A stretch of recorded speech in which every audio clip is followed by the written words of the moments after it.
ప్రశ్న. యేసుక్రీస్తు వారు రాకడ జరిగినప్పుడు క్రీస్తు కొరకు బ్రతికిన వాళ్ళు అక్షయ శరీరాన్ని ధరించుకుంటారు. మరి నరకంలో ఉన్నవారు ఎలాంటి శరీరాన్ని ధరించుకుంటారు? ఆత్మదేహాన్న, ఒకవేళ నరకంలో పడేసిన వారు ఆత్మదేహాన్ని ఎలా ధరించుకుంటారు? ఆ దేహం యొక్క పేరేంటి? కర్నూలు జిల్లా ఏలదన్నే. పెద్ద ప్రశ్న ఏం కాదు, వీటిని ఫాలో అయితే ఈజీగా అర్థమయ్యే జవాబులే. ఎప్పుడు గుర్తుపెట్టుకోండి, ఎండ్ డేస్ అని ఒక సబ్జెక్ట్ ఉంది. అంచె దినాల్లో ఏం జరగబోతుంది అని ప్రధానముగా క్రైస్తవుడు గుర్తుపెట్టుకోవాల్సింది యుగాంతంలో ప్రధానంగా జరిగేవి కొన్ని ఉన్నాయి. ఒకటి, ఆ దశలోనికే పత్రిక రాసిందంతా ఈ రాకడ కోసమే. యుగాంతం ఏం జరగబోతుంది అని, జరగబోతుంది అన్న దానికి మింగుడు పడిన ప్రశ్నలు ఆ రోజుల్లో దశలోనిక సంఘాన్ని గలిబిలి చేశాయి. అలా టైంలో విషయం రాశారు. మొట్టమొదట టూకీగా చెప్పేస్తున్నారు, మనకు సాయంత్రం చాలా ప్రోగ్రాం ఉంది. మొట్టమొదట సార్వత్రిక సంఘం ఒక్కసారే కూడుకుంటుందట. సార్వత్రిక సంఘం ఒకే చోటకి చేర్చబడుతుంది. అమెరికాలో ఉన్న వాళ్ళైనా, ఆస్ట్రేలియాలో ఉన్న వాళ్ళైనా, ఇక్కడ ఉన్నవారైనా, ఇంకెక్కడ ఉన్నవారైనా పరిశుద్ధులందరూ సమూహంగా ఏర్పడతారు. ఈ ఏర్పడిన వారు రెప్పపాటున జరిగే కార్యక్రమం ఏంటంటే, అప్పటికే క్రీస్తునందు నిద్రించిన వారైతే మహిమా దేహాలతో లేస్తారు. అప్పటికి క్రీస్తు వచ్చే సమయానికి క్రీస్తు కొరకు బ్రతుకుతున్న పరిశుద్ధులైతే ఎలాగున్న దేహం అలాగే రెప్పపాటున మారిపోతుంది. మరలా అప్పటికే చనిపోయిన వ్యక్తి అయితే ఆ చనిపోయిన వ్యక్తి శరీరం భూమిలో ఉంటుందిగా, ఈ భూమిలో నుంచి అక్షయ శరీరంగా, నాశనం లేని శరీరంగా లేస్తుంది. అయితే అప్పటికి చనిపోకుండా ఇప్పుడే ప్రభువులో వస్తే, ఇప్పుడు మనం బతుకున్నాగా ఇంకా చనిపోలేదు, ఒక్కసారి రెప్పపాటున మనం మారిపోతాం. మరి పాపాత్ముల సంగతి ఏంటి?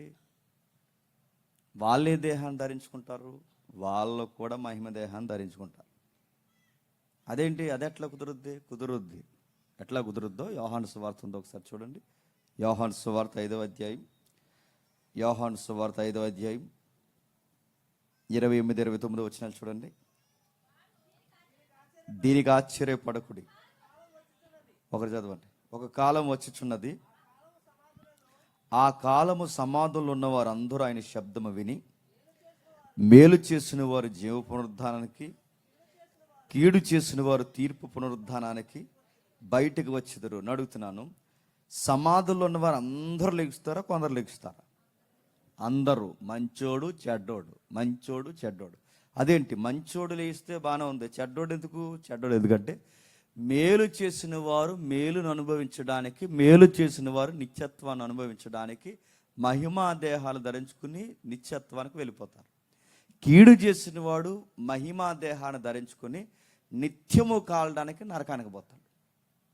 ఇంకా మీకు బ్రైట్గా అర్థం కావాలంటే, దేవుడట మనుష్యుడికి పనిష్మెంట్ ఇచ్చినప్పుడు ఆత్మకు ఒక్కదానికి ఎవడట?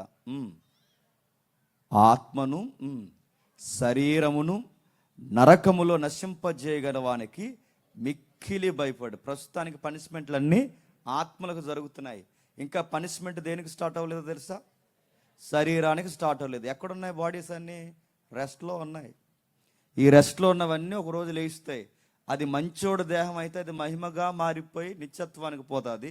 అది చెడ్డోడు దేహం అయితే మహిమగా మారి వాడు ఆత్మ వాడు కలయికై నరకానికి చేద్దాం. అంటే పరలోకానికి వెళ్ళడానికి మహిమ దేహం కావాలి, నరకానికి పోవడానికి మహిమ దేహం కావాలి. ఎందుకంటే రెండు లోకాలు నిత్యము ఉండేవి గనక నిత్యము అనుభవించే నిత్యమైన అక్షయ శరీరాలు ఉండాలి. ఇది ఎండ్ డేస్లో జరగబోయేది. కాబట్టి వాళ్ళు ధరించుకునేది ఏంటంటే వాళ్ళదే మహిమ దేహమే, మనదే మహిమ దేహమే. కాకపోతే వాళ్ళు నరకానికి పోతారు, మేలు చేసిన మనము పరలోకానికి వెళతాం. క్లియరా? అర్థమైందా? ఇది దీని గురించి శరీరాలు ధరించుకుంటాం.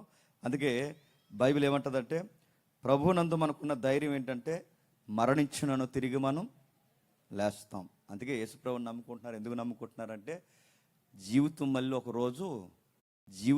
ఒక రోజు కొత్తగా స్టార్ట్ అవబోతుంది. అందుకే యేసుప్రభుని నమ్ముకుంటున్నాం. ఇల్లు వస్తుందనో, వాకులు వస్తుందనో, గేదె పాలు ఇస్తుందనో కాదు.